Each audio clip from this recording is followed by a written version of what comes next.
Hello and welcome to Redwood Wonk. I'm your host, Dave Frank, and I'm joined by co-host this week, Aaron Donaldson. Welcome, Aaron. It's good to be back, David. Thanks for having me. Yeah, thanks for joining us. Our other colleague is not here this week, Eric Kirk, but I'm sure he'll be back in the near future. In the meantime, you and I are going to take a look at some stories of national prominence on the political stage. Our first topic this week, California became the first state to formally shift to an endemic approach now that Governor Newsom has, shifted the plan for the state of California for how we're dealing with the coronavirus. He's decided we're going to emphasize prevention and quick reaction to outbreaks, and as opposed to the alternative approach that was taken up until the present, which is mandating masks and business shutdowns. So we've had like the last couple years where it's been, kind of difficult for people to agree necessarily on the best ways to deal with the, medical constraints that have to be put in place for public safety, for public health outcomes. Primarily, the decision was made not to overwhelm hospitals, and we needed to do what was necessary to make sure that people, society was able to continue without overwhelmed hospitals. So a quote from Governor Newsom is, "We're moving past the crisis phase into a phase where we will work to live with this virus." So last week, the state indoor mask mandate was lifted. And next week, the governor's office is going to announce when school children can stop wearing face coverings in school. The governor's administration has a shorthand acronym for this called SMARTER, which stands for shots, masks, awareness, readiness, testing, education, and RX, which is medical treatments for COVID. So that's pretty much what this transition that has been announced. Aaron, why don't you give us a little feedback on your thought on what that means, for first of all for California, but also what's the impact or ripple effects this might have nationwide. I think it's a really, really big step. When COVID-19 happened, a couple years back there in March, we all were put into a tailspin because no one knows anything about this particular virus. And on the one hand, I think you're right that one of the primary concerns that we had was trying to limit the spread so that we didn't overwhelm our hospitals and our healthcare facilities. But on the other hand, there's still just a tremendous amount that we don't know. We're still learning about long COVID, about the way that our immune system responds, about the implications to having this particular virus, as well as all the variants that are coming out. And I think the first takeaway that I have is that it has to be especially frustrating for healthcare experts that this is where we are, because it's not necessary. If we would have, stuck to mask mandates, if people would have gotten vaccinated as soon as those vaccines, which were clinically proven to be safe, were ready and available, it is far less likely that this move would have needed to have been made. And yet here we are. COVID, by some estimates, has killed worldwide 16 to 19 million people, and that number is just going to continue to climb because we're having a very, very difficult time getting the public to believe in, basic public healthcare expertise. I think personally that this is a good example of why I continue to tip Gavin Newsom as a potential Democratic frontrunner for president if Biden decides not to run. This is an issue that is a hot button for a lot of conservatives. This positions him more towards the center on those issues. And I think that makes sense. He's survived his recall, and now I think he's making moves that definitely speak to the reality on the ground, but also that try to put him a little bit more into the mainstream. I think California's budget allocations, he put, I think, about $1.6 billion or so of new money towards fighting this. That's necessary. If this is going to be an endemic, then one of the things we're going to have to deal with is a drastic uptick in moderate to severe respiratory infections. And it's going to, our healthcare systems are already very vulnerable. One of the things I've said on this show is that American healthcare systems are not based on demand. They're based on profitability, and profitability works from a logic of scarcity. And so when we have something like a pandemic or even an endemic that's going to take forever, that really strains those facilities. And if there's any silver lining here, it could possibly be that we will see drastic increases in state funding towards those facilities. We did not get the single payer bill we wanted here in the state of California, but maybe by just acknowledging we're going to live with a pandemic or an endemic for the rest of the foreseeable future, that can motivate us to do the same kind of spending. Right on. So just to key on a couple of the points that you mentioned, one is, that this virus is still killing, thousands of people here in the United States each day. It's on the decline, certainly, and it's impacting, 100,000 or so a day. I mean, it was up to 250,000 fairly recently per day. So I think that there is a degree of psychology here engaged by this administration, as well as, the Governor Newsom in California, but also like New Jersey and I think New York and I believe Massachusetts. There are some Democratic-led states that are acknowledging that this psychology of COVID fatigue is real, especially in an electoral year where we have Congress, both houses are in jeopardy of switching from Democrat to Republican leadership. So it's a very it's an acute awareness of the reality on the ground that the drastic measures or necessary measures, depending how you look at it, over the last couple of years are starting to get pushback and resistance from people that really just sort of fatigued by it, for lack of a better word. So there's that piece of it. But I don't know. Do you want to comment on that before we move on to the next one? Yeah, go for it. Real quick, I just want to speak to COVID fatigue because I have lots of family members that are in the healthcare field, and they are especially fatigued with COVID. They are deeply fatigued by the large number of unvaccinated people that continue to find their way to those healthcare facilities in dire straits because they have not taken a safe and readily available vaccine. And it's a good example of where the healthcare people are really overwhelmed because COVID fatigue makes sense to a politician. That's an electability issue, but the virus is not tired of us. It's not going to get tired of us. It's going to continue to care about us, regardless of how sick we are of wearing masks. And while we're all tired of wearing masks and having to keep up to date on what the next thing is, those nurses and those doctors that are in the front lines, they're fatigued too. And when we talk COVID fatigue, that's the fatigue I think more people need to be talking about. Yeah, and so that segues nicely into the variants. So, granted, this has been 2 years, and it's a tale of multiple iterations of this virus. And so, in the beginning, when we had no defenses to speak of, it was very, very virulent and powerful, in part because it bound so successfully to both our ACE2 receptors in our nasal passage, but also into our lungs. And then it got a little bit stronger as it progressed towards Delta, the 4, whatever number that it works out to, the Delta strain. But now we are in a period of time with a more reserved variant, this Omicron, which does not bind to the lung proteins, but is way more receptive to the nasal passages and air passages through the esophagus. So we get it much more easily, but it has a less of a deadly hospitalization impact. So that leads me to speculate that there will be other variants down the road. And so treating it like an endemic means we are going to have to position ourselves to deal with it. And finally, not that we have a lot of time on this, but long COVID. You did mention long COVID. I feel like that's the one thing from a public health perspective that's not getting very much attention because we know so little about it and it is so scary. And the last thing you want to do is have this unknown thing out there that people are really fearful of, that there's not a lot of answers on. But I do think that this is something that we're going to revisit in terms of public health outcomes and figuring out a way to respect the power of this virus and its impact on our community, but at the same time try to find a way to deal with it rationally and regularly over time. Any last thing, comment on this before we wrap up this segment? We're certain to see new variants in the future. The names have just yet to be given. I don't want to be too frightening to folks out there, but one of the things we have to worry about is that with each new variant, there's a possibility that it does get worse than it has been in the past. Epidemiologists will say things like a virus wants to circulate. It doesn't want to kill all of its hosts. Totally. But, sometimes it has a little accident and it kills too many of its hosts, and that's a little bit of a bummer. And we have failed this test 3 times. We failed it with COVID, we failed it with Delta, and we failed it with Omicron. And these have been very, very gentle warnings so far. And my hope is that we can, at least at the very least, point our healthcare infrastructure in a more receptive way for the future.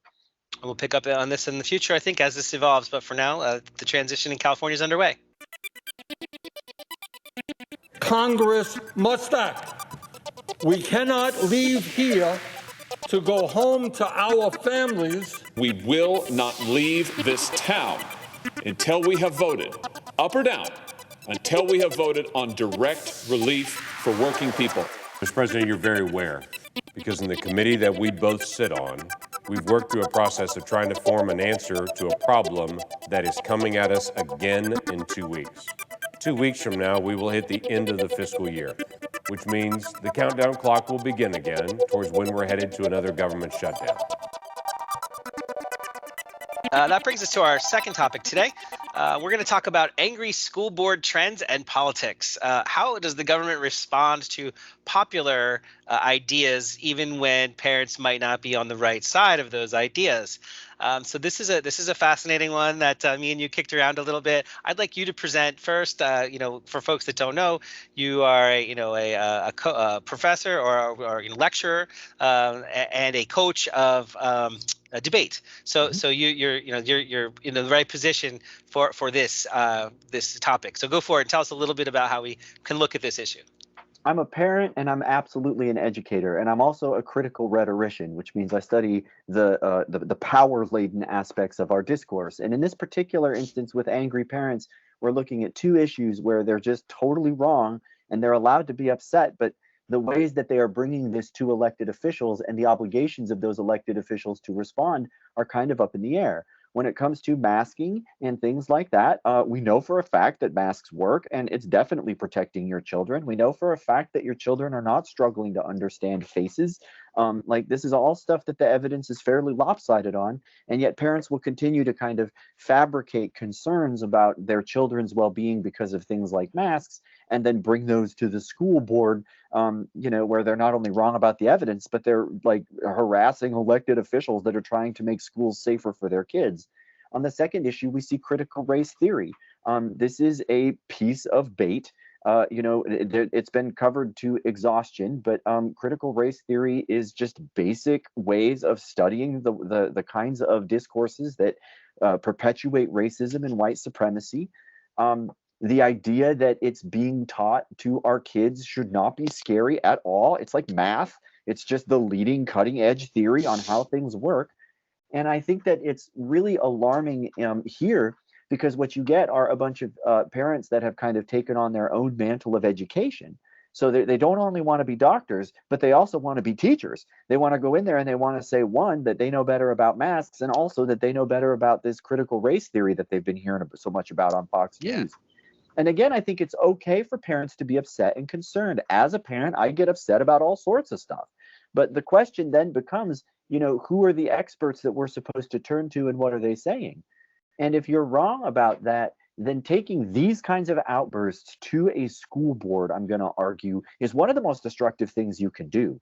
School board representatives are typically very, very poorly supported, and they're doing really, really important work. You get it? And so I think all over the country, we're seeing this. We're seeing this in Sarasota, Florida. We're seeing this in Kansas City. We're seeing this happening in Texas. We're seeing this happen here in California. And I think it's really, really worth emphasizing the bouts of rage that, we'll call them amateurs. If you're not an expert, you are an amateur. An amateur shows up with rage and throws it at a bunch of experts. That inhibits their children's abilities to learn. It's a fantastic way to get this conversation going. I do feel for folks who are threatened. Not that this is about feeling, but who feel threatened by what they're uncertain about and possibly unknown for the future. And so you talked about two things. One is sort of public health COVID response in the school setting, and number two is response to critical race theory. And I do think that an overlapping theme here is local control. So like we saw in the state of Virginia governor's race, Youngkin was able to really tap into this in a big way. That there's an anti-elite sort of bias, and there's a that has been brewing over time on both the left and the right, but it was exacerbated during this time of sort of mandates, for lack of a better word, when it comes to either public health or curriculum. So what I would say the second element of this, which I think is pretty interesting, in part because we're talking about anger. Like, we're not talking about people being uncomfortable. We're talking about people showing up at the school board and actually being disruptive, or people are taking this to what I'm calling the next level, which is political manipulation. Mm-hmm. So politicians really are on both parties using the rhetoric around these ideas to their advantage. But then they're calling people out and saying, hey, if you're really passionate, if you're really upset, go show up, be disruptive, run for school board, tell the people you know better. So it's really become very adversarial and worse, confrontational. So I think, one of the first things that sort of needs, which segues to the third thing I want to say about this, is leadership. I think what it really boils down to is that what we need is discourse, honest, good faith discourse on these things. And, we're just not there yet. And so I've talked to people across the political spectrum. Typically, because where we are here in California, it's a lot easier for me personally to run across people who are agitated, as opposed to people that are thinking that things are just right for some reason. So in a recent conversation that I had, in particular about critical race theory, it seemed to me that people weren't really comfortable with the idea that someone else is going to parent, that someone else is going to talk about these really hard things with their kids that are outside the scope of what they're comfortable with themselves. But this is how it's always been. This is what education is. And so that's where it comes to leadership. And I think leadership would be able to, in a perfect world, whether it's your local government, your state government, or for that matter, your national government, just have a dialogue about, these are the things that we are advancing. We're advancing a better understanding of, in particularly with critical race theory, where we're a better understanding of how structures have evolved over time for the reason that, to show that outcomes are impacted immensely by that path dependency of history. Mm-hmm. And so it's it's complicated, but really the key thing here, for getting back to local control, I think, is that what we're seeing is people want age sensitive or age appropriate lessons, and there are maybe some examples, a small number of examples, that have been sort of manipulated and stoked up, but that you've talked about this before, how it's really important for people to be willing to hear things that make them uncomfortable. I don't know if you want to speak to any of these points.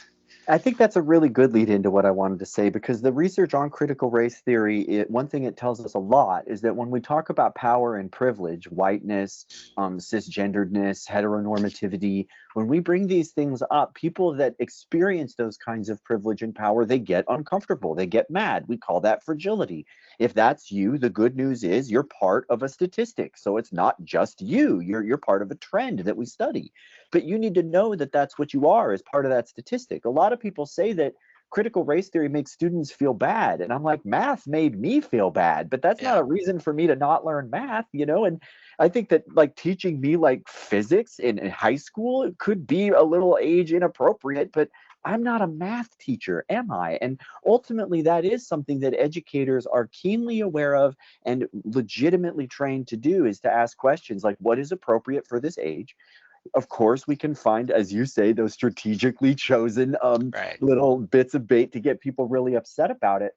But by and large, what we have here is a very well-studied path of frustration, and people that, as you say, they have kind of a misguided understanding of what education should be. As a teacher, when people say they want parents in the classroom, I'm just terrified by that. I think teaching is very, very difficult. And just like I don't want a parent doing my kid's dentistry, like I want a dentist doing that, I want an actual teacher in the classroom doing the teaching. And again, I am a parent and I disagree with teachers. This happens all of the time. But, that is what they're for. That's their whole position. And the last thing I want to say on this is, when you say that they're encouraging people to be confrontational, as a debate coach, I think confrontation is essential. I think it is very important that we stand up and we say no when we think that we are being pushed around.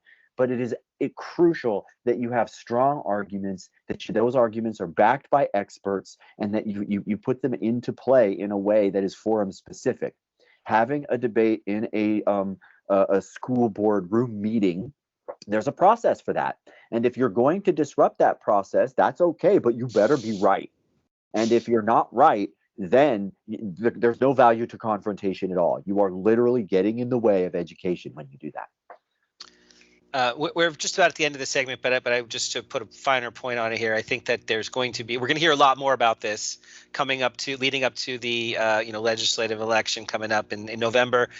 Both parties, I think, are going to seize on this. Of course, we know a lot more about the Republican Party, because that's going to sort of agitate and get out the base, both of these things that we've talked about. So I'm sure we'll pick up on this more in the future. So thank you for diving into that for us. deeply here. And that brings us to the third topic for today, which is, we're calling this one Everyone versus Putin, the bipartisanship we've been looking for. And I like how you threw this on there. Boo neoliberalism. Yeah. So, I was checking out Politico. Obviously, the last 72 hours, there's just been so much going on when it comes to the Ukraine situation with Russia on their borders and making, President Putin making very belligerent statements.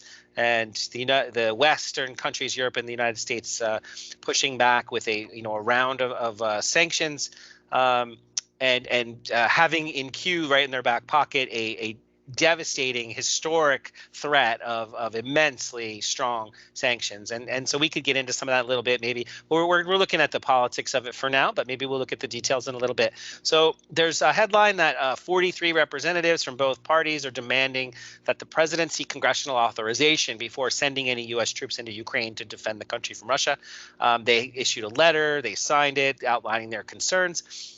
But really, this was sort of political theater because the president has already said he doesn't plan on sending in U.S. ground troops at this time at all, and that there's this deference to Europe and NATO, our NATO allies there.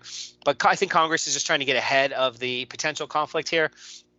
And also, many are taking the opportunity to sort of grandstand in front of the cameras in a way. So yes, there's a what we would call, I would say, a radical bipartisanship almost when it comes to saying that we're rallying together behind the flag, which is pretty typical when there's a foreign policy crisis. But at the same time, there are some folks saying I would do more, we should do more, but other folks are like, basically, in Congress, we're talking about Congress members here. People don't want to get too ahead of this because the situation is rapidly evolving, and it's unprecedented, I would say. People are saying this is historically as significant in theory as the last time we saw any mobilization of this scale was World War II, and when Hitler invaded Czechoslovakia. Because there were Germanic speakers in neighboring territory. This is a similar paradigm, although, of course, we're not devolving to a Hitler conversation. We're just kind of saying about the order of magnitude here. But so can you tell us a little bit about your angle on this, Aaron, about this bipartisanship, like kind of where we find ourselves right now at the brink of a standoff with Russia here?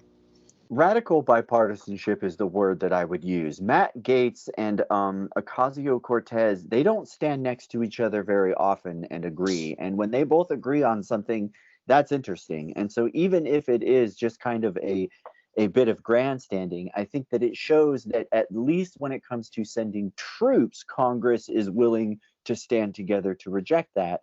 I said that, boo neoliberalism, because, what we have here is an escalation with a well-known rival that is going to increase arms sales to the Ukraine, which is what we are seeing. Lots of weapons going into Ukraine right now from the United States. You mentioned our NATO allies. The United States is absolutely the lead influence in NATO, and our national interests are the priority here.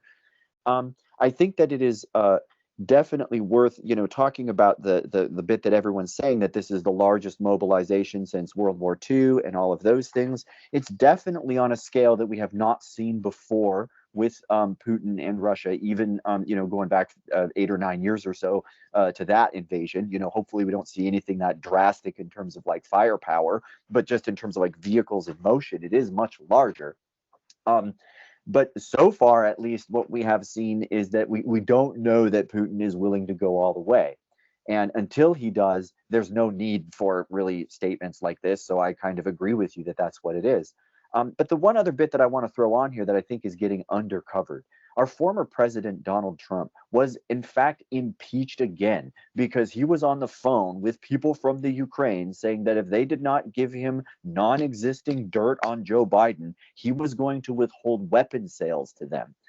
And this is something that's still like circulating in the news. It's mostly conjecture or speculation, but there's a lot of people that think that Donald Trump's financial interests could absolutely be wrapped up with Russian oligarchs. And he's pretty friendly with Putin. He's recently called him a genius and said all of these moves are very, very savvy. I just think that that's getting undercovered. I think it's very, very bizarre that the Republicans were so staunchly opposed to that instance of impeachment when we had the evidence right there in front of us. And now they're telling us that the Ukraine must be defended at all costs. And it really does seem like they're just kind of dumping on Joe Biden. They're saying Joe Biden is not being strong enough on the Ukraine or on Russia when it comes to protecting Ukraine. And yet they literally turned the other eye while their guy was like bribing them in order to send them missiles. That's pretty significant, I think. Yeah, most definitely. And to be fair, 43 representatives to sign the letter. That's 10-ish% of the legislature. So there is still this what you described as let's just say Eisenhower called it the military-industrial complex, and later theorists have realized that actually it's the Iron Triangle because it includes the U.S. government as well. There's military defense contractor plants and facilities in every congressional district in the country for a reason. So there is concern. I think there's a rally behind the flag effect. So we're seeing a couple things that I think stand out in terms of national media on the political side. One is that and I'll give the obvious example first, is that Fox News, which is actually primarily an entertainment vehicle, which they've even told themselves in court, expressed on their own behalf rather in court. But some of their key opinion leaders, like the Tucker Carlsons of the world and the Sean Hannitys of the world, these are folks that are out there just stirring the pot with little, doesn't look like they're really looking to try to improve our understanding of the situation or help citizens really seek comfort in the reality on the ground, how our leadership is, because arguably this measured sanctions regime is thoughtful. Like I said last week, two former supreme commanders of NATO had said that we need to be really measured here, and that so far so good. So there is a bipartisan approval of Biden's approach. But so there's the other end of the spectrum too, and I heard on CNN recently that they're basically saying that if you don't fully support the president, unquestionably, uncritically, without public comment or reservation, then that makes you, a traitor. And that's the position of just a small handful of people who find themselves on CNN expressing their own opinions. But it just shows that the civic discourse that we have isn't necessarily helping us ground ourselves in reality and prepare for the really complex potential sacrifices that we might have to have. For example, fuel costs or loss of life. There's a little broad spectrum of potential impacts. So I just wanted to bounce to you while we're still have a little time in this segment. As far as political implications go, presumably the Organization of Security and Cooperation in Europe and NATO and some of the other diplomatic efforts that we have might actually be able to iron out a future where the Ukrainian sovereignty is respected, and we do find a way to possibly have semi-autonomous regions within the borders of Ukraine of Russian-speaking folks in the Donbass. Like you can create hypotheticals where they could find a diplomatic solution where energy is not a weapon, and certainly where we don't escalate to extreme weaponry, which hopefully, God forbid, we'll never have a nuclear war. That's really what everybody should be keeping their eye on the prize on, that this is all it's going to stay below that. But anyway, like I said, we've got specialized diplomats working on this. Anything comment on how our national political dialogue might in fact be consistent with measured diplomacy? One of the things that I've been kind of watching when it comes to how we're telling the story is the way that the different media sources are describing it. And CNN and Fox News will have different versions of it, but they're both telling generally the same story, which is this is what the United States has said. I love KZZH because we do air Democracy Now! On this channel, and there you can hear from Khrushchev's great-granddaughter, as well as Katerina vanden Heuvel, who is a former diplomat, and they will give you very nuanced views as far as like what the Russians think. And most Russians and most people in the Ukraine are looking for exactly that. And one of the things that worries me is that in the United States, we're all just talking about the risks of war and not the calls for that kind of diplomacy. But if you go looking for the folks doing the very nuanced news, they'll say that that could be what this is all about. Like Putin does not like NATO. The Ukraine was never going to join. This was a pipe dream from the very beginning. He's just trying to get folks to reorganize the security agreements that we have over there, and hopefully that's all it is. Right on. To be continued. Hopefully, we'll be able to check in on this in a little bit, and in the coming days and weeks and months, and see how things play out.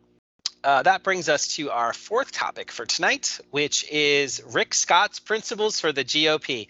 I thought this was going to be a fun one for us because, for context, not everybody follows this stuff as closely as we do here on Redwood Wonk.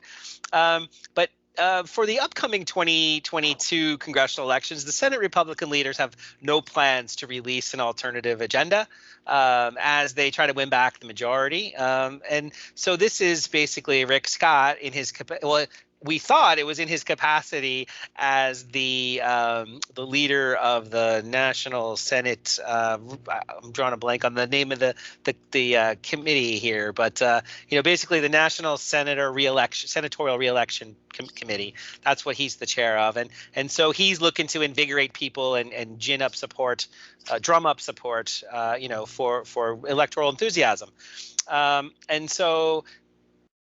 Since he's released it a couple of days ago, he's had to backpedal and say this has been released as for me personally as a senator, because that 31-page GOP agenda, one of the elements of it included raising taxes on the 47% of Americans who pay no federal income tax. He thought, it would be popular to include one of these bullet points in the 11-part plan that says that everybody should have skin in the game.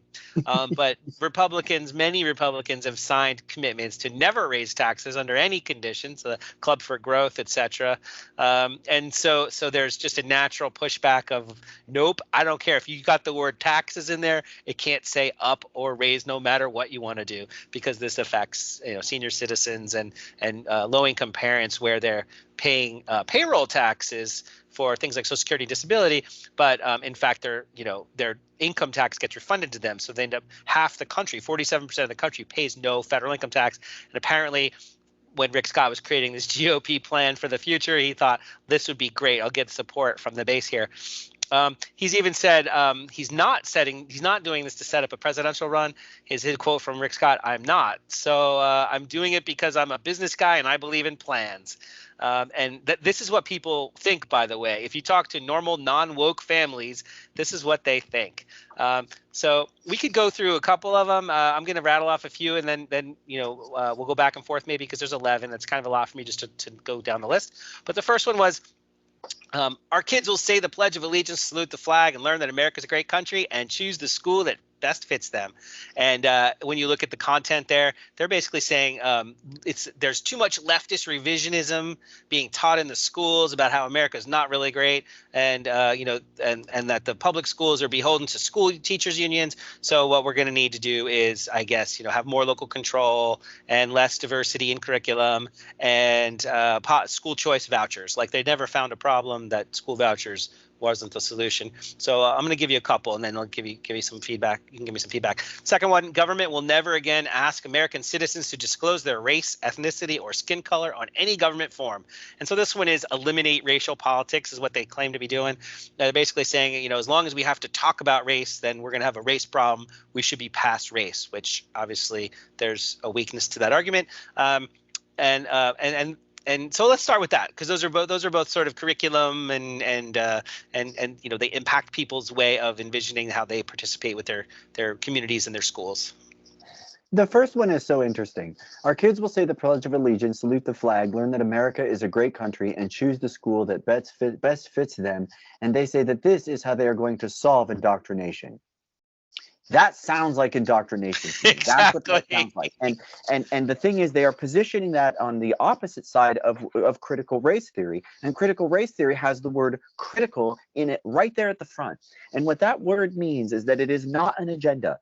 People will think that leftists have this agenda, that academics are out there, everyone wants to agree with each other, when it's exactly the opposite. Right. If you can disprove critical race theory, you will work wherever you want in this country. You can work at Berkeley, you can work at Harvard, because that would be one of the most important books in contemporary research. You get it? And it would not be shunned. It would be immediately embraced because that's what criticism is for. And so it's weird for me to say they want to fight indoctrination by indoctrinating our students. Yeah. They say we want to solve racism by never talking about racism again, when study after study after study has shown that when we do that, we default to systems of privilege. When we ignore race, we default to systems of whiteness. When we ignore sexism, we default to systems of masculinity. When we ignore homo and transphobia, we default to systems of heteronormativity. This has been well proven. The one that really gets me is a little bit further down, just arbitrarily going to pick a 5-year sunset clause for every single law in Congress, no matter what the law is, just 5 years. I don't know why, just 5 years. We'll just say 5 years, and after 5 years, if we like the law, we should have to pass it again. It's so heavy-handed. It all speaks to Frank Luntz's slogan from long ago that they want a government small enough to drown in a bathtub. Yeah. And every time I hear that, I'm like, that's what you get, is a government that drowns in a bathtub. It cannot even stay afloat. It can't even keep itself up and running because the laws aren't passing. There's no tax revenue. They don't want to be the party of the rich people, but they can't tax the rich folks. That's the trouble that they're getting into right now. Mitt Romney said we want to tax the 47% of people that don't pay any taxes so that he could appeal to the everyman, and he got slammed for that. And that's exactly what we're seeing now. They don't like rich folks in conservative land, but they don't like paying taxes either. And those two positions are kind of contradictory. Yeah, so that 5-year sunset that you pointed out, I was looking at the points trying to figure out where that comes into, and I think there's a couple of his points that kind of contain that vision of his. And so point 5 was, we will grow America's economy, starve Washington's economy, and stop socialism. And in there, it talks about shrinking the federal government by 25%. And the next piece that sort of buttresses this is point 6. We will eliminate all federal programs that could be done locally and enact term limits for federal bureaucrats in Congress. And so the idea is that federalism would return power to the states. So when you combine these things, it is true, like when you talk to people, whether it's the holidays or festivals, parades, football games, whatever, the federal government does borrow 40 cents of every dollar that it spends. So it's borrowing 40 cents of every dollar. Something has to give at some point. But we're in a critical time for lots of reasons. And economists say with these super low interest rates, it's not a total deal breaker. And there's all sorts of things behind the scenes that are complicated. But the point is that we don't have to solve that problem immediately. And so by starving the Washington economy and finding a way to eliminate all rules without reason and reflection, just by a function of how old they are, this dismantling the order of what everybody would argue is one of the most successful economies in the history of the world, the most powerful countries in the history of the world because of that economy. And the federal government is a big factor in this because it does incentivize research and development.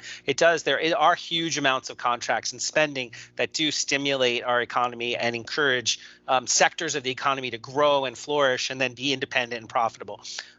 So that to me, it just seems like it's a lot of sloganeering.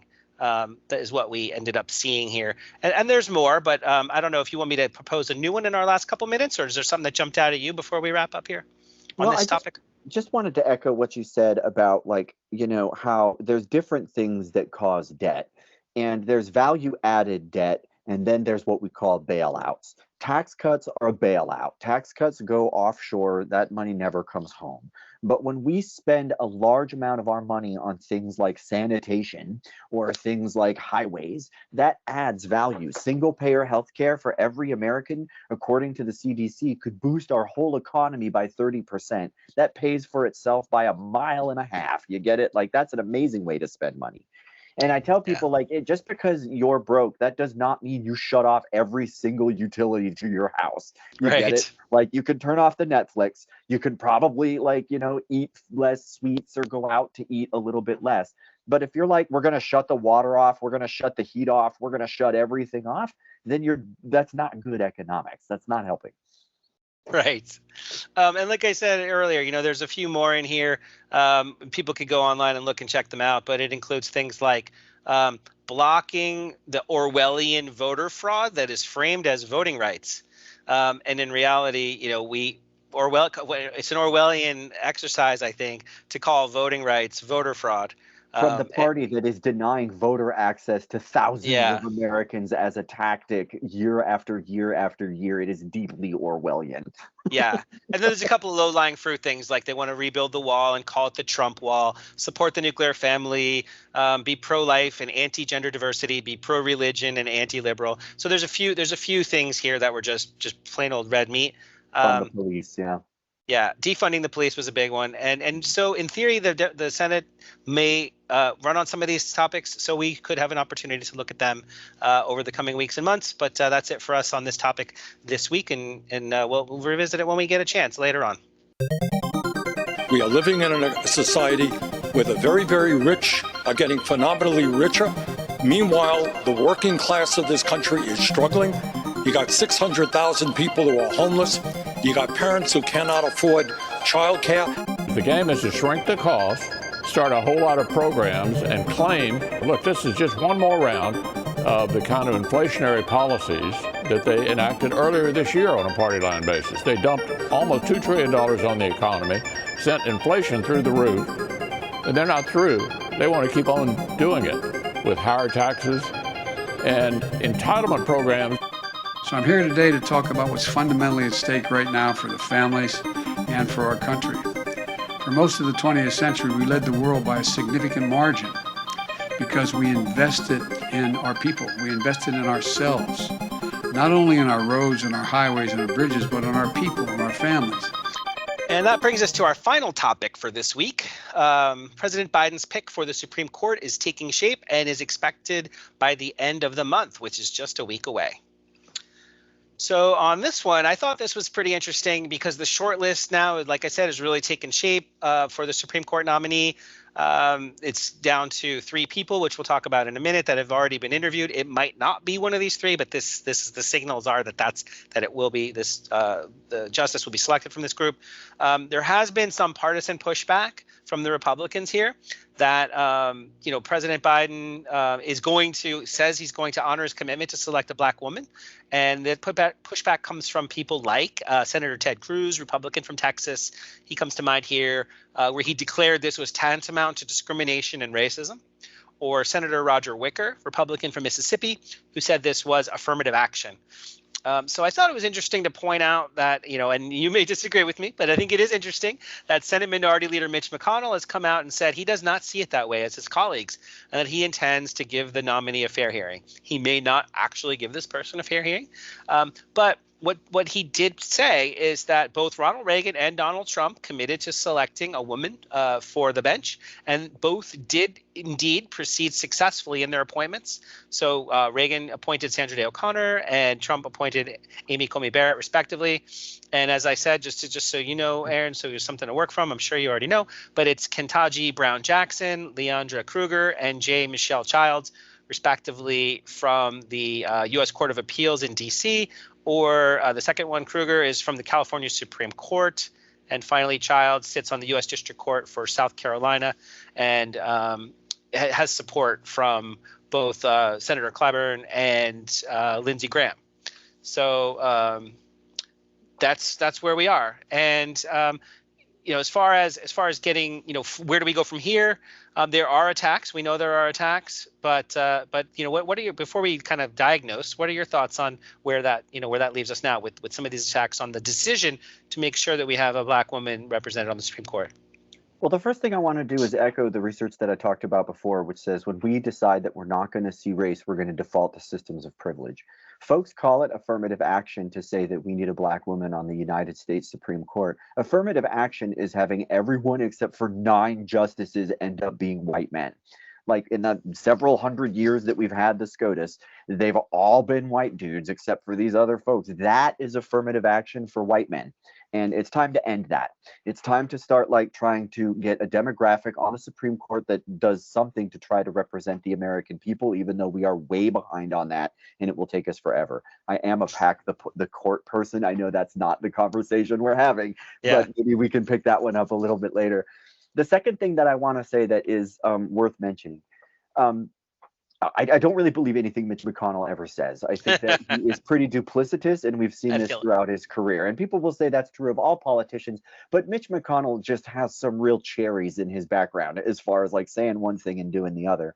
He and multiple Republicans have been using the same talking point, though, that requires pushback, which is that Biden's nominees will get a much more respectful hearing than Amy Coney Barrett or Brett Kavanaugh.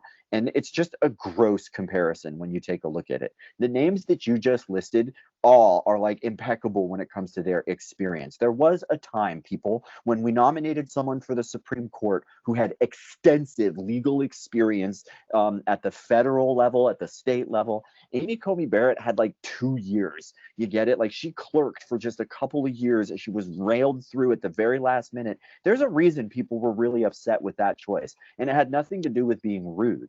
Brett Kavanaugh was accused by 3 different women of sexual assault, and those allegations were backed up by character reports from lots of other women at the time.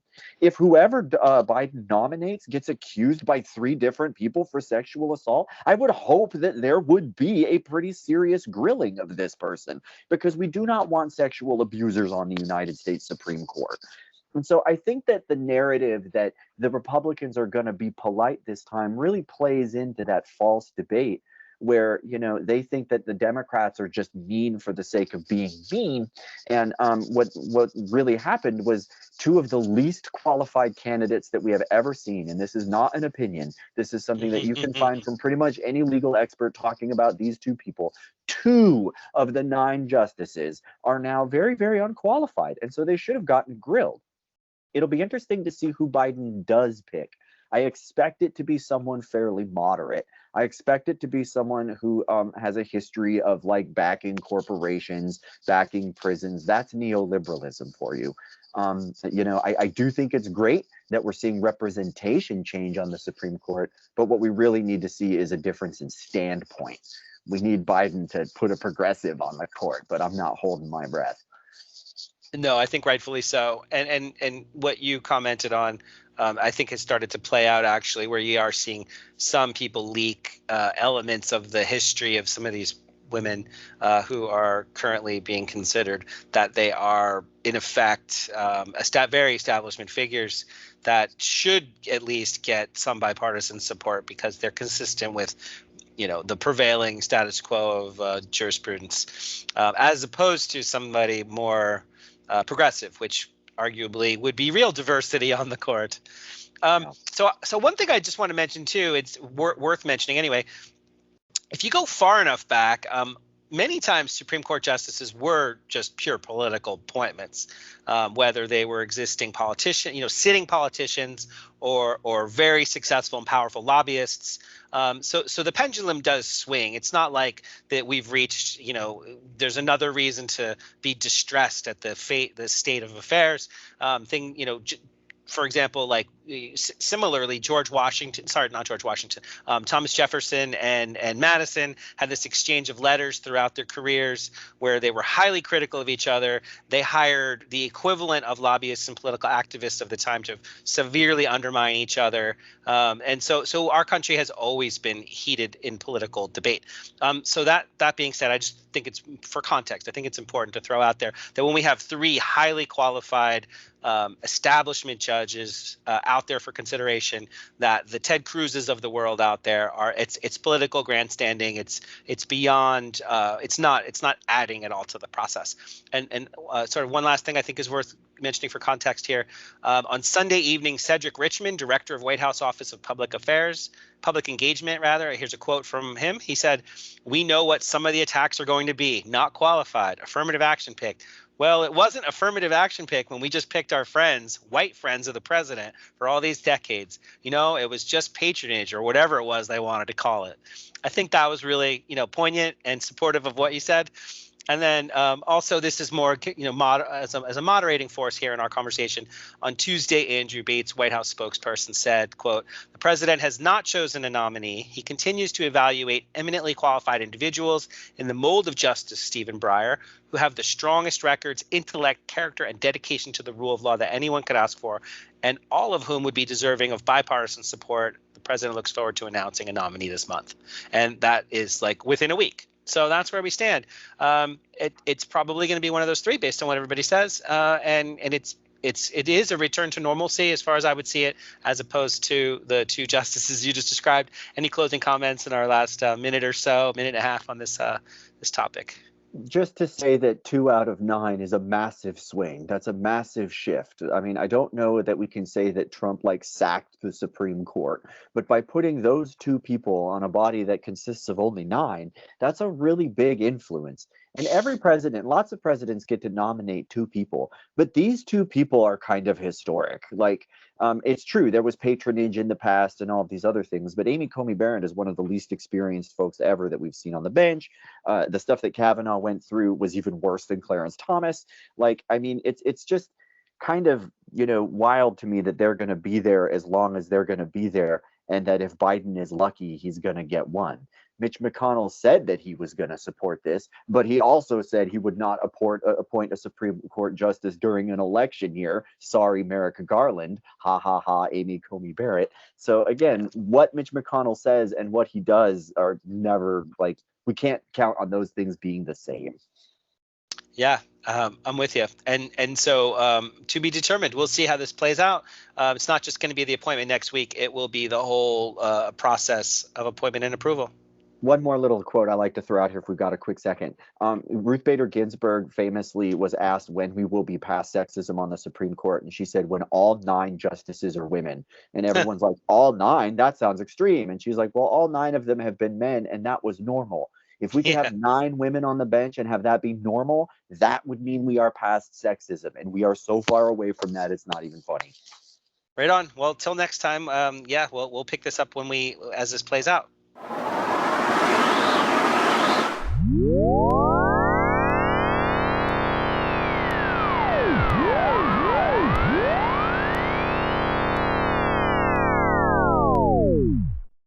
And that brings us to our final segment of the show, predictions. Aaron, do you happen to have a prediction this week in mind? So I'm just kind of coming up with one, and I'm not sure that I like it. I didn't spend the time thinking on it that I usually do, but I'm going to go for something kind of wild here on the off chance that I'm right. I do not think Donald Trump is going to run for re-election. I think he's going to position himself like he will, raise all the money like he will. He might even do a bunch of rallies and things, but I think he's going to chicken out. I don't think he's going to run either, so we'll see how that plays out. Good for you. I think he's going to be in a bad spot. Fingers crossed.